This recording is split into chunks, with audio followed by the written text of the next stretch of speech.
I'm just like, baseball is the sport. You know what I mean? It's built into you. Yeah. Like when you see Derek Jeter in an interview, you're like, that's the captain. You're like, that's my captain. Number two, baby. 1, 2, 3. Oscar Wieners, Oscar Wieners, Oscar Wieners. These boys are the Oscar Wieners. Yum, yum.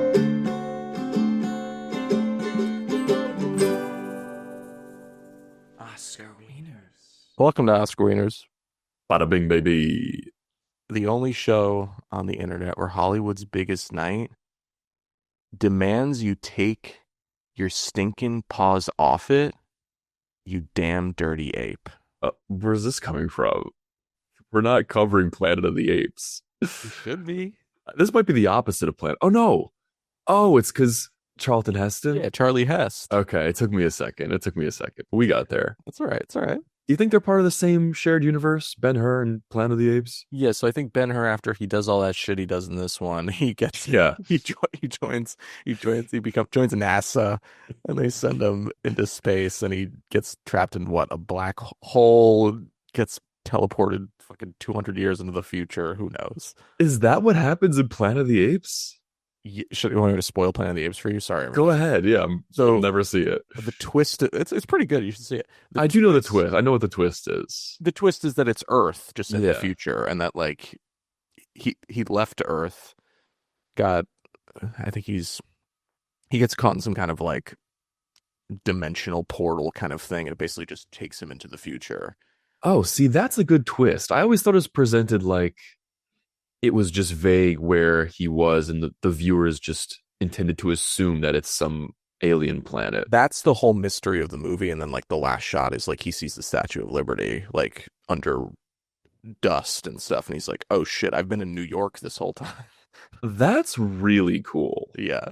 And I really wish you hadn't spoiled it now, because I kind of want to see it. I mean, you should still see it. It's a great movie. All right, fine. Is it better than the new Apes?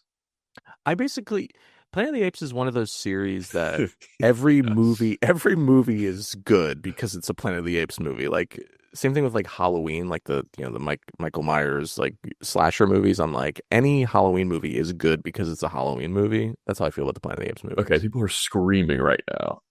We talk about the shit that's on the freaking box. No, Now honestly, we will. Now we will. Honestly, I think maybe people would prefer a Planet of the Apes episode. But Yeah, fuck off. We're talking Ben-Hur. because they haven't seen Ben-Hur and they've seen Planet of the Apes. So, I guess I'm Brian, the man who was on the cross next to Jesus. Wow, shout out. And I'm Ken Him. Who? Ken Him, Ken him? cousin of Ben-Hur. That's really good. Thanks, man. No, I'm Michael. He's Ander, and this is a podcast where every week we pick a best picture wiener at random and try to figure out if it's best picture wienerthy.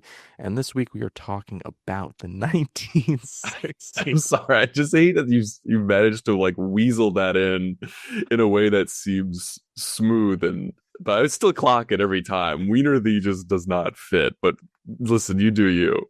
Thanks, man. This week we're talking about the 1960 Best Picture wiener, Ben-Hur, Nice. the final movie in this podcast, directed by one of our great longtime friends, Yeah. William Wyler. Who should be in the GOAT convo, in my opinion.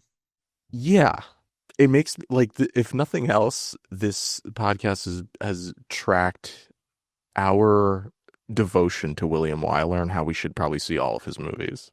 Get this guy in your thoughts and minds and prayers, Absolutely. especially your prayers, because I think he deserves more recognition. The guy throws heat. That being said, this is probably the worst movie of his we've covered. Undoubtedly, yeah. So Ben-Hur.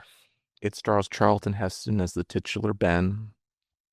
Well, yeah. That That's his last name. He Yeah. he plays Judah Ben-Hur.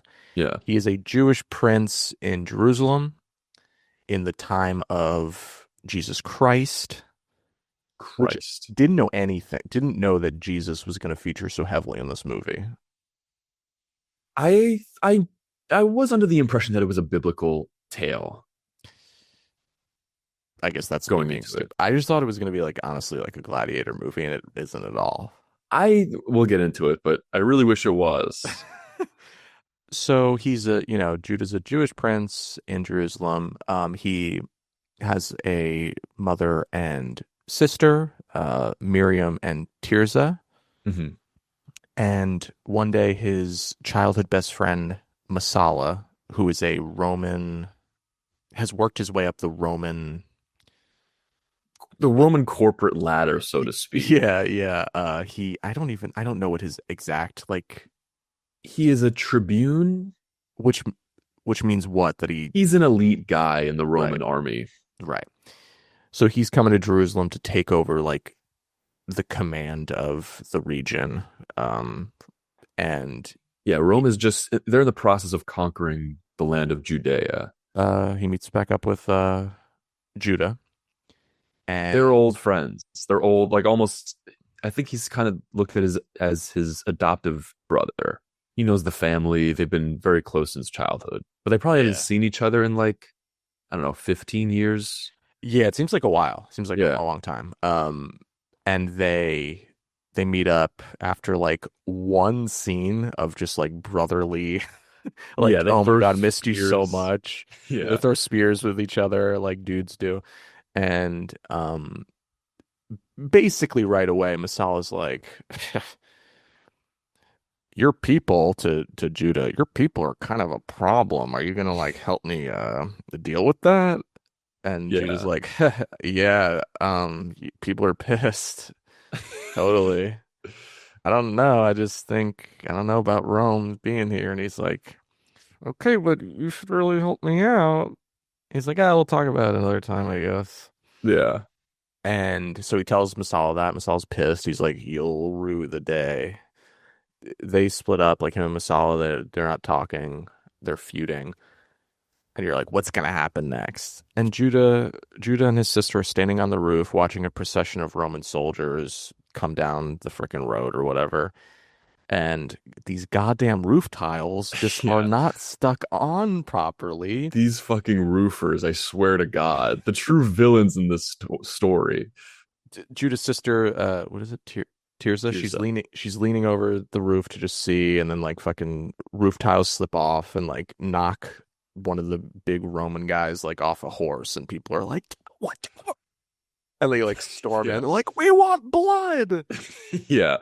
And like, You go to jail. You go to jail. Yeah. You go to jail. So basically, Masala comes in. And he's like, okay, so Ben-Hur and his mother and sister take him. They're going, like you said, they're going to jail. They're out of here. His mother, who literally did nothing, like She didn't even Ben-Hur know and his sister Tirzah definitely didn't. I mean, they didn't do anything, but his mom was just like, "What happened?" And they're like, Yeah. "You're going to fucking jail." Sorry. Yeah, so they're sent away. Ben-Hur's like, he tries to talk to Masala. He actually like breaks out of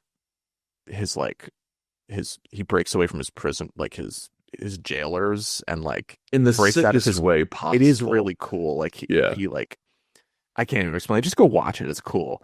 And then like he gets in Masala's office, and like the guards are like, what do we do, sir? And he's like, just go away. Like, I'll handle this. Yeah.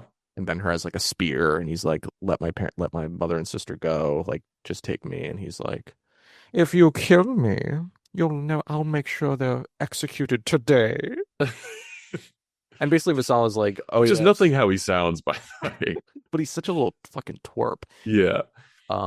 One footnote that I do want to add, because I thought it was funny. Masala does listen to Judah's story about, like, he swears the whole time. He's like, I just accidentally touched some roof tiles and they fell. Like, I didn't mean to do anything. And then Masala goes back up to the roof and like checks it out for himself, and like he's knocking roof tiles over left and right. He himself injures a horse or something, Yeah. but he's still just kind of like, eh.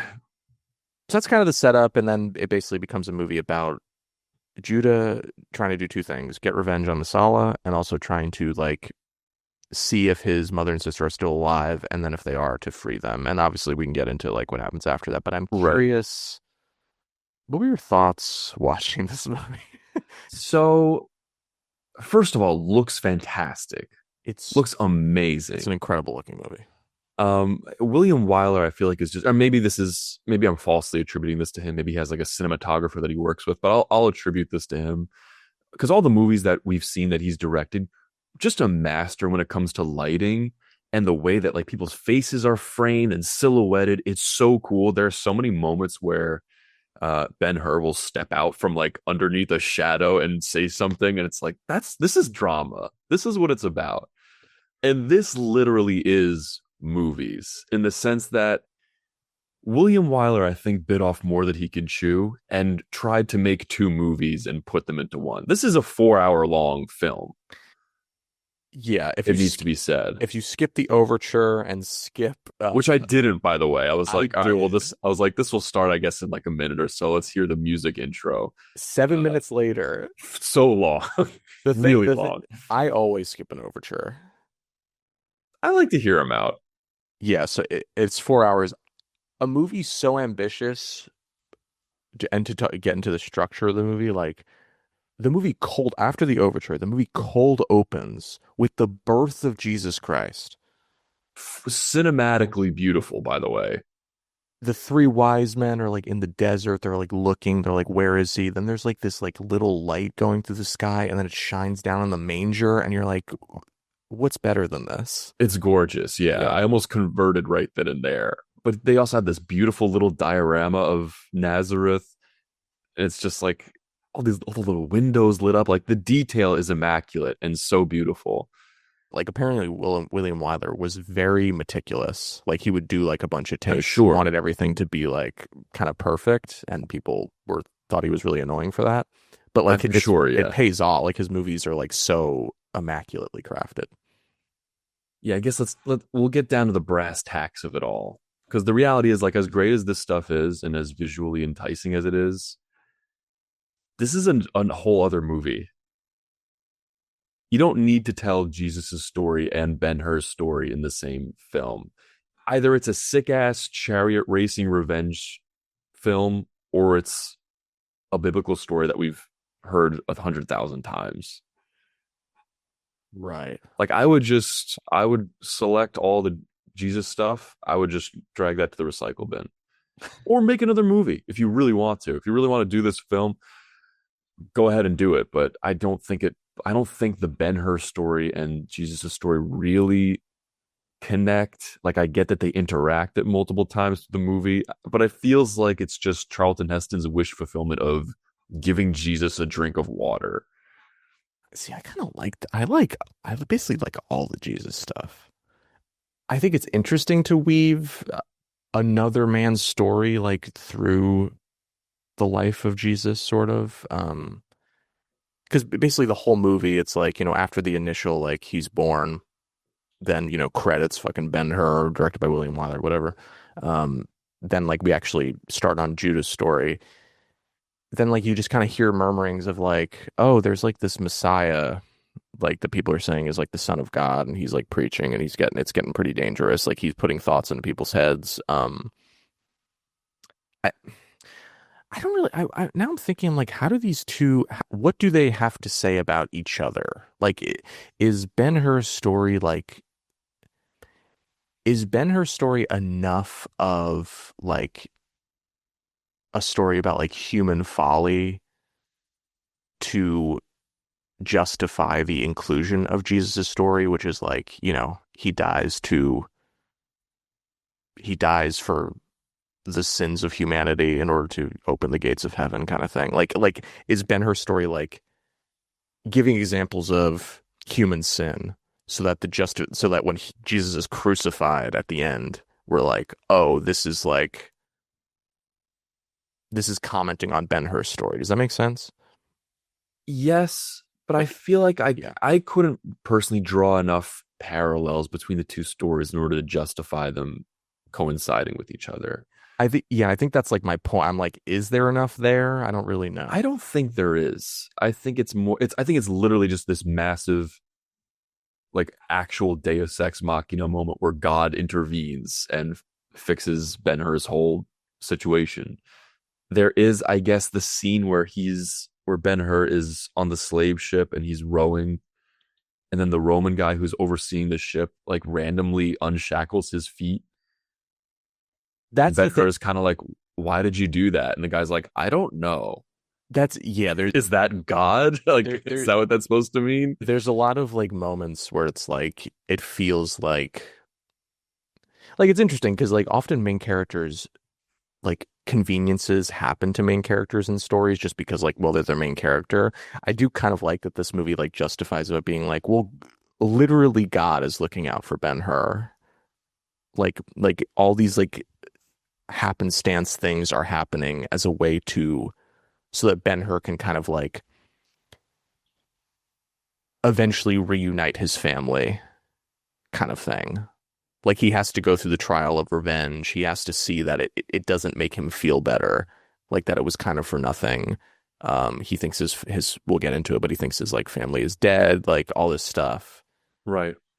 I just think also narratively and just from a filmmaking perspective, it felt as if it didn't felt as if they were interwoven within each other. It was just kind of like these little random bursts of, "Hey, I'm this old man and I've heard about this Jesus fella and you'd really like him." And then Ben-Hur's like, "Not now. I'm on this revenge plot."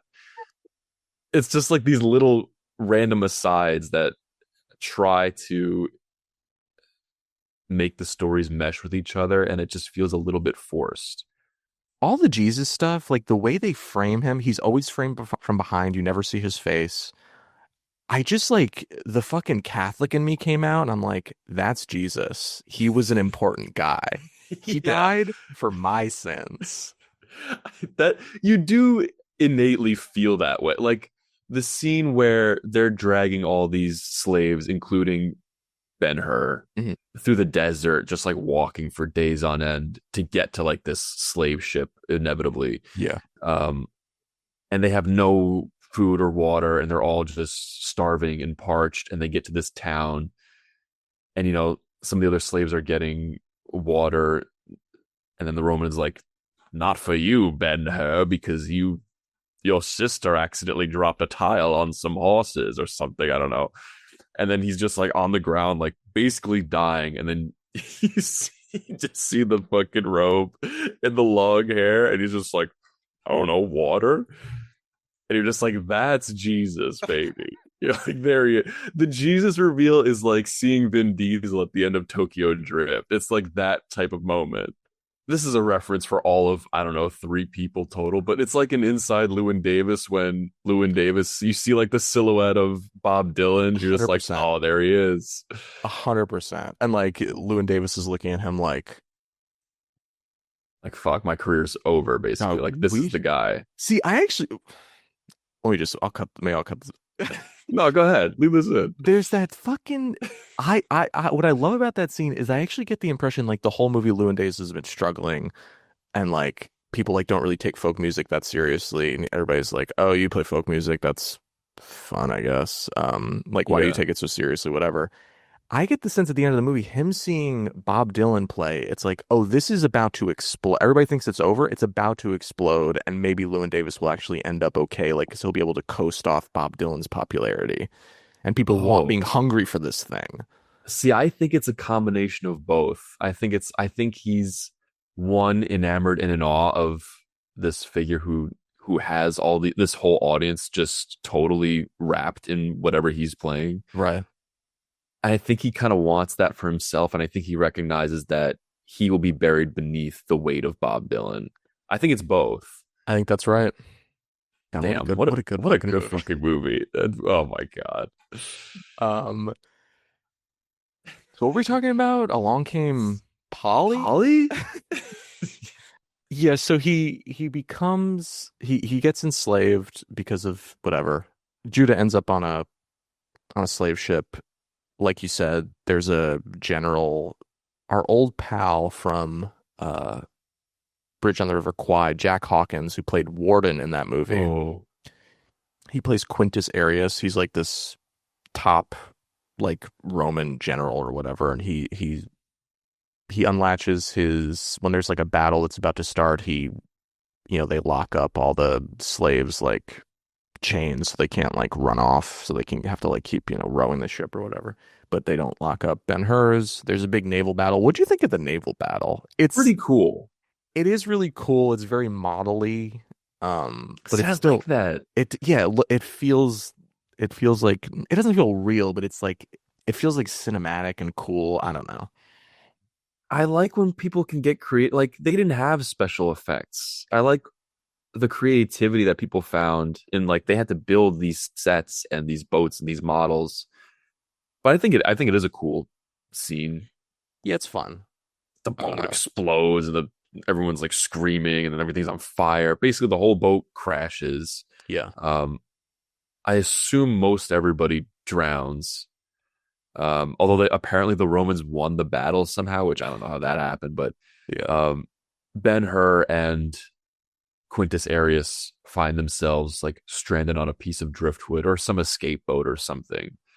And now Ben-Hur is making him row, but he kind of saves them, I guess, so they become buddies. Is that what happens? Ben-Hur is like, okay, this is an opportunity for me to do what? I think to just like because the whole time he doesn't kill him, basically. Like this Roman guy who's basically his oppressor for months on end. Judah is like, he's sanctioned by the Romans. He's adopted by Quintus Arrius. He's thanked for his heroic efforts, and he basically becomes his adopted son.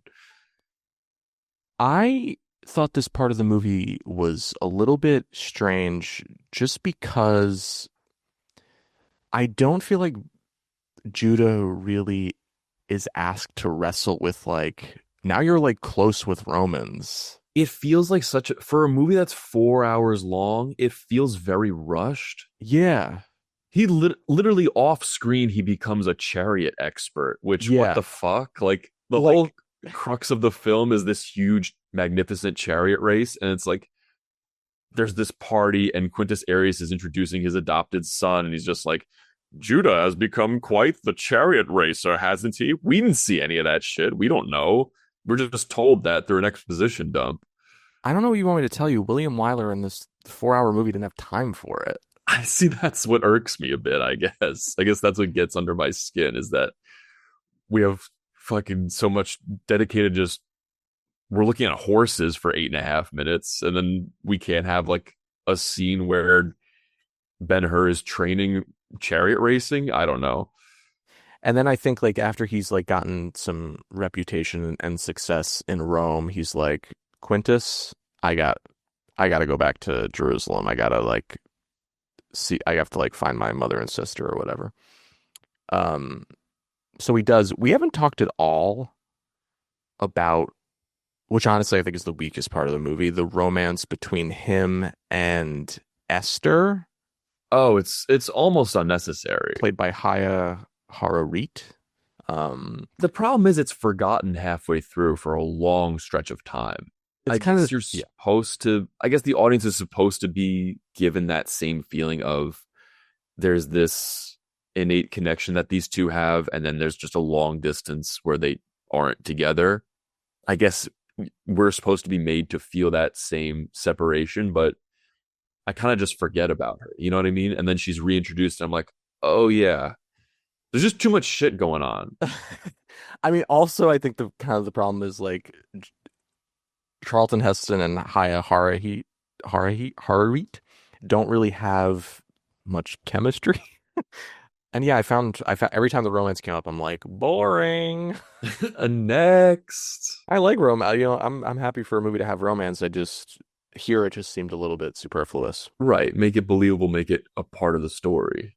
Yeah, so he goes back to Jerusalem. He meets back up with Esther. Her and her father, when Judah was arrested initially, and his sister and mother, Esther and her father stayed behind to like defend Judah, to be like, hey, like there's no way he did this. And then like it's said that they like threw Esther's dad in jail for like months. Yeah. And so they're living in like and then he befriends a large mute man. Yeah. Yeah, in jail that he meets. Yeah. Who has Um, no character moments, by the way. Like, that's a character that doesn't need to be in this. I like when they introduced him, I was like, I feel like this guy could have some fun moments, but he has nothing. They give him nothing. Ben-Hur's home is like, it's basically fallen apart. Then it becomes about him like, oh, I have to find my mother and sister. Now with his influence, he goes to see Masala and he's like, I'm back, bitch. Yeah, Masala's like, what the And also, fuck? you can't touch me because I have Quintus Arius's like, Immunity. yeah, basically. Yeah. He's like, find my mother and sister, or I'm gonna fucking come back here and cut your head off. How about Yeah. And he's like, it's funny how Masala just kind of abides. He's just like, yeah, send some fucker to go to the dungeon and Yeah, see like if they're he's alive because I'm scared. fucked. Yeah. Yeah. And That then man had revenge in his eyes. yeah, and then they find them and they have leprosy, his mother and sister. But they're alive. They're alive. They are just because they have leprosy, they're like, get them out of the jail. Like, we don't want them here, obviously, because they could spread it to any one of us. Tirza and Miriam, they go back to their home in Jerusalem. Esther sees them. They're like, yeah, Judah's here. He's totally fine. He managed to actually work the system completely for his benefit. Yeah. And he's cool. He's been looking for you guys. And they're like, cool, don't tell him we're alive. Say we're dead. We don't want him to see us like this. We want him to remember us as we were. Then they leave. Esther lies to Judah. And Judah's like, they're fucking dead? Marsala is fucking dead actually now. Yeah. This And guy is his ass is grass. His ass is Roman dust. Mm, And that's how I actually managed to get a DVD from the library. It was split into 2 discs. had to be. That is where the first 2 hours and 20 minutes of the movie ends. Yeah. With Judah being like, I'm going to fucking Rome and I'm going to fucking beat his ass. Yeah. Part 2 begins with I think that's also where the intermission is. Part 2 begins, Judah's like, hey, he goes to Sheik Ilderim. Yeah. Hugh A man Griffith. who's clearly in brown face. Yeah. I did right before we started. I Googled Hugh Griffith. I'm like, is there any way that he's not just a white guy? He's There's just no a white chance. guy. He's Welsh. Cool. Sheik Ilderim.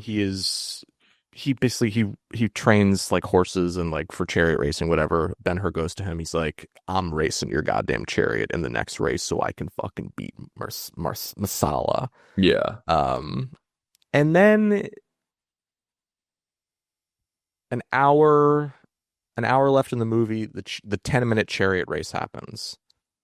This shit fucking rips. Listen, it's one of the most incredible sequences in the history of movies, like genuinely. How they It's up did to this, the hype. I may never know, but it does live up. You should just go watch it. I mean, unfortunately, I think reportedly over 100 horses died while making this scene. So that sucks. Where was PETA then? But Yeah. I think that makes it all the more reason that you should watch it because let's not have their lives taken in vain. Yeah, it's an incredible sequence, and there's so many shots where like it's clearly, I mean, I'm sure the film is sped up a little bit to make it seem faster, but it's so clear that it's actually Charlton Heston like fucking doing this chariot. I'm like, Yeah. This is insane. I love how he's like, you know what? I'm not. Everyone else has like the helmets on. He's like, I'm not gonna because I'm too fucking sexy.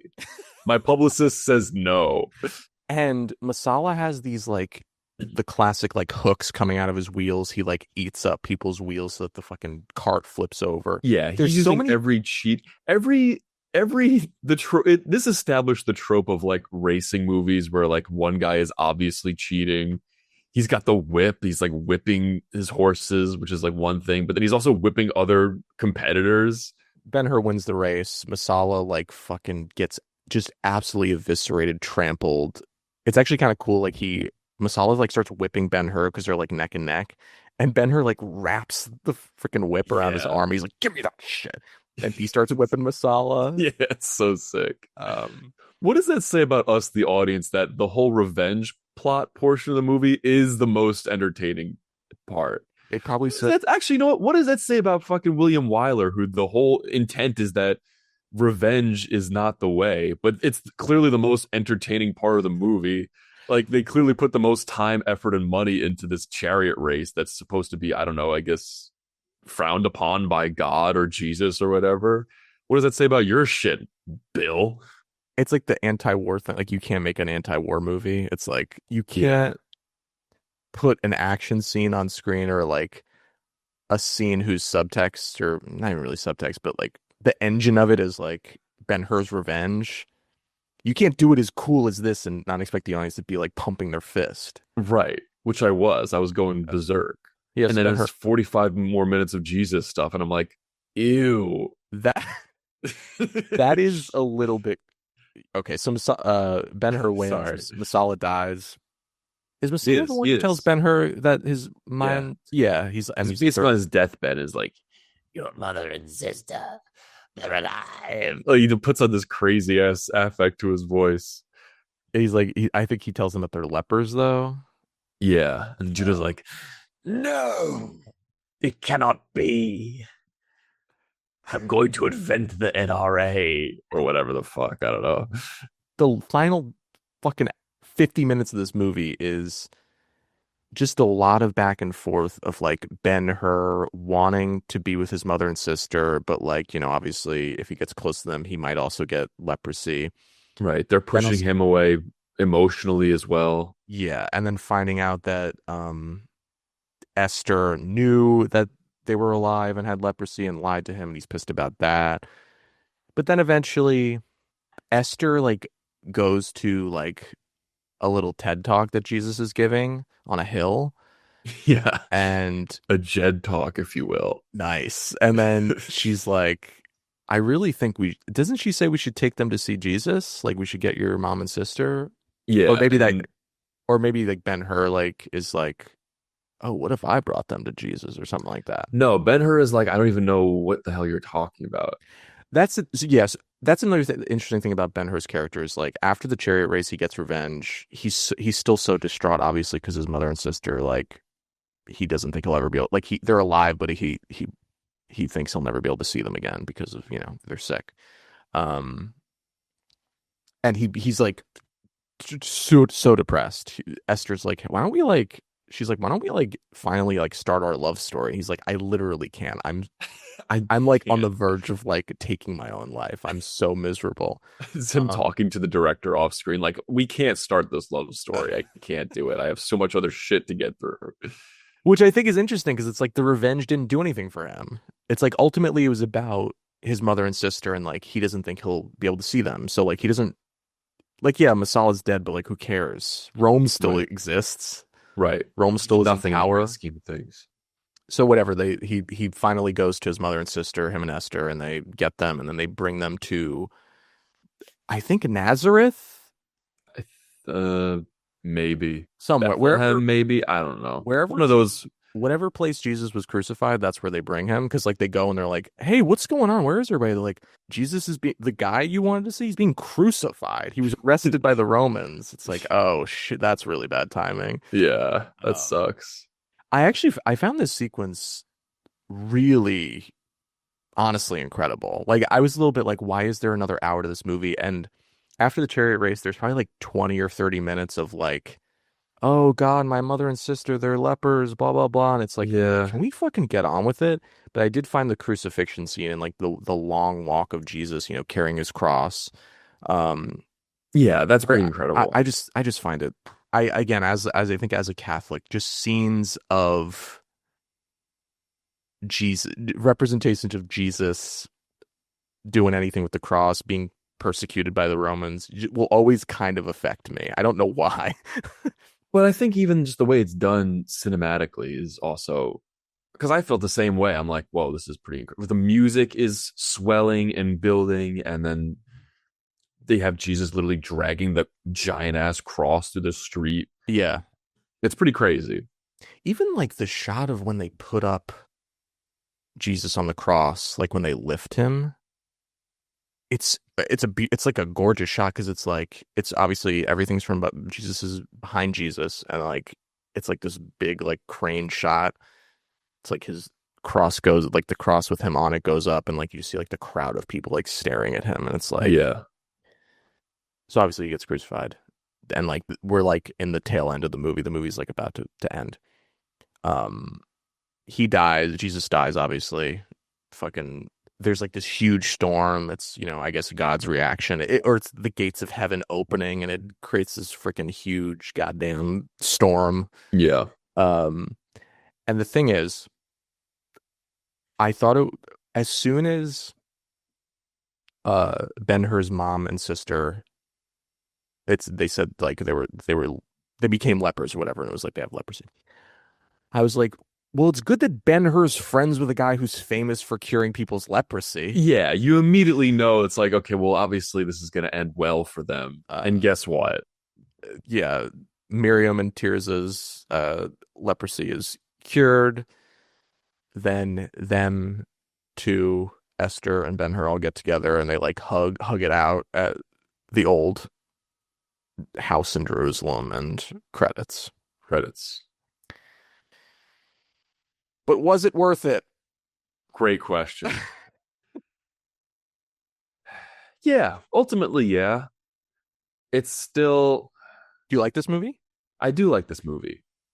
I think it does way too much for it to be, like a top movie for me. But I do think it deserves its place in cinema history.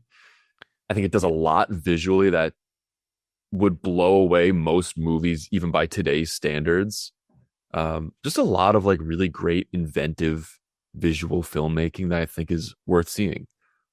And go check out the Chariot Race because 10 minutes, 15 minutes of your time and you'll be like, yeah, that owned bones. 100%. Yeah, I think this movie's pretty good.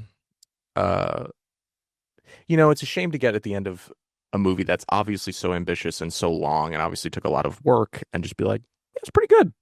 Yeah, but I think that's how I feel. Yeah, you want it to be like this is like the best movie I've ever seen. Yeah. I think there were parts of it that made me feel like, oh, this is the best movie I've ever seen. And then there were so many others where I was like, can we move this along, please? No, definitely. I mean, where the movie starting with the birth of Jesus Christ, I was like, I'm about to watch a 5-star masterpiece. Yeah. Same thing with the Chariot Race. I'm like, this is the best. But I think the problem with a long movie is the problem with setting out to make an epic. I do think directors will often become too indulgent and like they give space. Like I feel like a lot of space in this movie is given over. Too much space is given to like stuff that I'm kind of like, okay, like I don't care about the romance. I'm like, too much time is spent on Ben-Hur just being like distraught about his mother and sister like having leprosy. I'm just like, it's just too, because it's so long, it's like so much space is given to this stuff. And I'm just like, we can probably cut this down. Would you like to hear the other nominees for the year of our Lord, 1960? Am I going to know any of these? You'll definitely know one of them. It's based on a famous book. Chicka Chicka Boom Boom? There you go. And first up is Chicka Chicka Boom Boom. Wow. By Stanley Kubrick? You might know this, the first one. So obviously Ben-Hur wins Best Picture. Another movie nominated for Best Picture, directed by Otto Preminger. A famous movie that I've been meaning to see, starring James Stewart and George C. Scott of Patton fame. Oh. It is Anatomy of a Murder. You heard of this movie? Anatomy of a Fall, perchance? That fall doesn't sound anything like murder. Okay. And you need to get your ears checked and cleaned. Okay, let's say kind of like structure type. Anatomy of a Murder. It's fine. Is it that a semi-retired Michigan lawyer, Paul Beegler, who takes the case of Army Lieutenant Mannion, who murdered a local innkeeper after his wife claimed that he raped her. Over the course of an extensive trial, Beegler parries with District Attorney Lodwick and out-of-town prosecutor Claude Dancer, great names in this movie, to set his client free. but his Disagree. case rests on the victim's mysterious business partner who's hiding a dark secret. Okay. It's got some intrigue. Yeah, apparently just a very famous, like, I think it's in the Criterion Collection. It's like, everybody's like, this movie's a masterpiece. I got to see this thing. I'm picturing A Few Good Men. Sure. Yeah. But old. Do you like a courtroom drama? Yeah, I do, but it's gotta be greater than the amount of entertainment I would get from like a Law and Order criminal proceeding or something. Right. Like, if it's not better than that, then why did I watch it for 2 hours? You know what I'm saying? Right. Have you seen My Cousin Vinny? Yes, and that's great. That movie Love is my so cousin. good. Yeah, love my cousin Vinny. Anyway, next up, we have a George Stevens picture, which he's come up a few times before. This is the one you've definitely heard of. It'd be crazy if you haven't. It is an adaptation of the very famous memoir, Diary of Anne Frank. Wimpy Kid? Oh, oof. Jesus. Jesus. This is a movie? I also didn't know that they adapted this.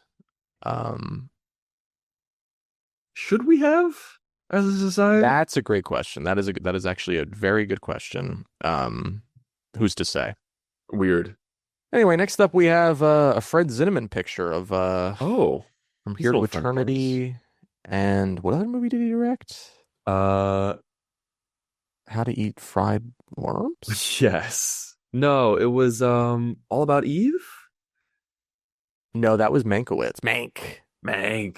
All right, we'll figure it out later. Who cares? It is The Nun Story.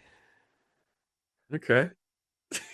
Another, I should say, Anatomy of a Murder was also like 2 hours and 40 minutes. The Nun Story is 2 hours and 30 minutes. It's just all long movies this year. Starring Audrey Hepburn. Oh, wow. I know her. Who, after leaving a wealthy Belgian family to become a nun, Sister Luke struggles with her devotion to her vows during crisis, disappointment, and what would you guess it? World War II.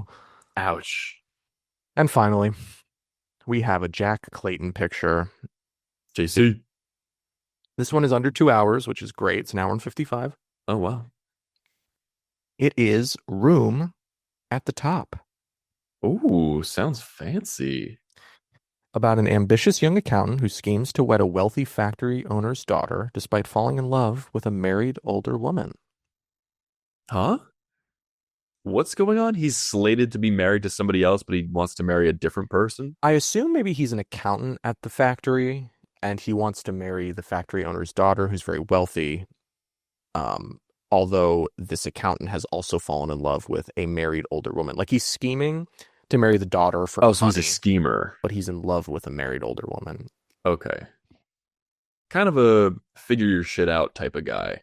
Yeah, Like, kind of figure your a shit out, graduate, man. like real like Mrs. Robinson vibes. Yeah, I could see that being an influence on this movie. That came later though. How much later? 8 years later. That could have still been an influence, so. Those are the nominees. Do you think Ben-Hur's Best Picture worthy? I do. I do think it definitely achieved its goal of being an epic in terms of scale. Yeah. I don't necessarily think huge movies whose main attribute is its scale always deserve Best Picture. I don't mind an insular Best Picture. Mm-hmm. But I do think that this deserved it. I think it did manage to mostly hold my attention for 3 hours 40, so that's a pretty noteworthy achievement. And I don't regret watching it. I think it was a good movie. There's some great scenes in it, some great movie moments. Yeah, go ahead. Take your Oscar and get the fuck out. I completely agree. Nice. That's all I have to say. Right on. You know who might disagree? Is the internet. Certainly not the fine folks of the internet. Well, you'd be surprised because some folks have some differing beliefs, values, and upbringings, and they have some different takes on this film, Ben-Hur. Would you like to hear a few of them? Sure. To protect their anonymity, I would humbly request that you give us perhaps a fake name for some of these folks, perhaps somebody who is a bit of a poet as with this first person. It's gotta be Matthew. Matthew says, a single star. Horsey, horsey, don't you stop. Just let your feet go clippity clop. Your tail goes swish and the wheels go round. Giddy up and homeward bound. That's actually a pretty nice poem. It's not, I don't know if it's from something or if it's an OG, but if it's an OG, shout out, props to you, Matthew. Good for you. Give me somebody who's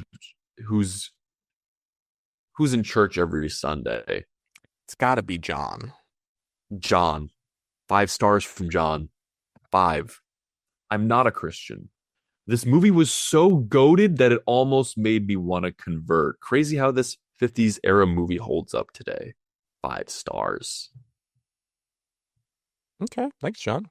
Thanks, John. Good luck with that. I, as somebody who received the sacraments, did all that bullshit, I can say it is not worth it. And you could just chill, just like eat a pizza. Pizza. Why don't you? A much better time.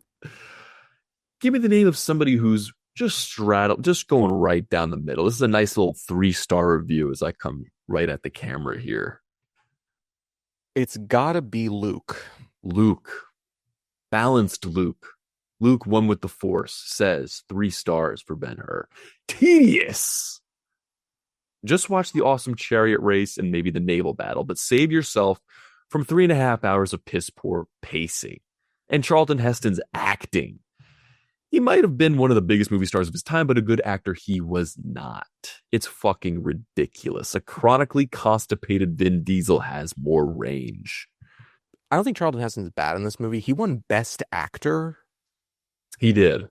And like this year, this performance is like fine. Like he brings the amount of intensity he needs to bring, but I'm not like, wow, this performance is incredible. I think that guy Masala was good in this.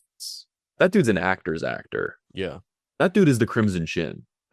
Yeah, he has a jawline for days. You know how old he was when they filmed this? How old? Take a guess. 42. All right, that's actually pretty close. He was 48. Really? Yeah. Whoa. I thought he would have been like 30. No, yeah, he looks like fucking, he looks good. I know Jesus said to like love your oppressor, but I think I'm in love with my oppressor. Not like this. Oh, I feel good. That's Ben-Hur. Beautiful. Ben-Hur done dar. Nice. Yeah. Thank you for those reviews. Next week, we are going to talk about the 31 Best Picture winner, All Quiet on the Western Front. Okay. It's on Tubi. Nice. Shout out to Tubi. It is 2.5 thrilling hours. Okay. A lot of different versions of this. I've read the book. Oh, okay. I don't really remember it quite well. I don't know how well I'll be able to cite it during our discussion, but I feel like the book was one of the ones like that we could read for like summer reading one I year. chose this. Yeah. I think I chose it because I was like, I'm a boy and it's about war. That's pretty sick. But yeah. I didn't read it. What do you mean? I never read the summer reading books. What do I look like? Am I an asshole? I'm sorry. I read fucking all that shit. I was in my room just on a beautiful summer day when all my friends were gallivanting Detectives about. and togas. I was reading Detectives and Togas actually, and I did enjoy it. I don't think you're an asshole. I mean, thanks. Yeah, I was not a reader back then, so I was like, oh, reading boring. I gotta go play basketball, which in fairness is what you should be doing on a summer day. Danielle just looked at me as if like I committed the sin of murder and was like, you didn't read your summer reading books? Finally. I guess you and her are just good noodles. Yeah, good noodles. That's probably what it was. I feared retribution from my teachers. Right. I had no discipline. I was like Ben-Hur. I was on a revenge in what way? Mission to how to rob the summer of as many hours as I could. God, I hate how poetic that was. That was legit beautiful. And until next time, if you ever find yourself just absolutely dying of thirst in the desert, Yeah. I want you to put your little hands together Okay.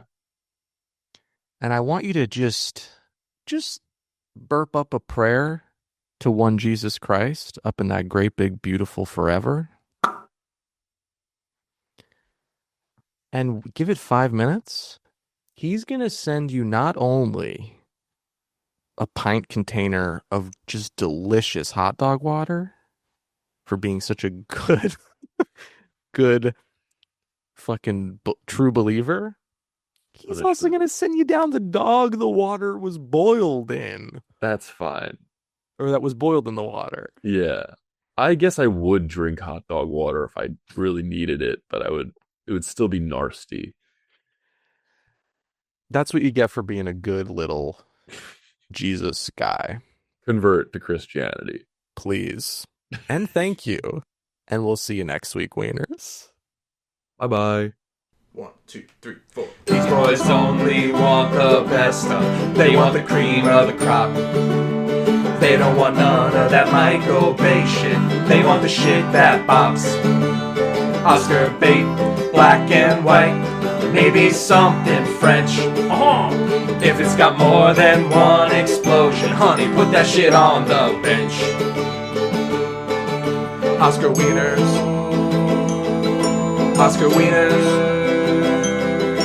Oscar Wieners. These boys are the Oscar Wieners.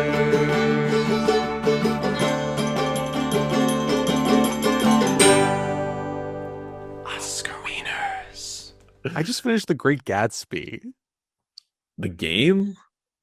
Yeah. As Nick Carroll, you wander around just endless parties. It's a party 'em up. Kind of sick. The side quest where you have to like drive a girl home is so fucking sick. Because she's too drunk. She's too drunk to drive. It's the only action in the entire game, and you crash the car immediately. You hit Myrtle Wilson, and then you're charged with murder.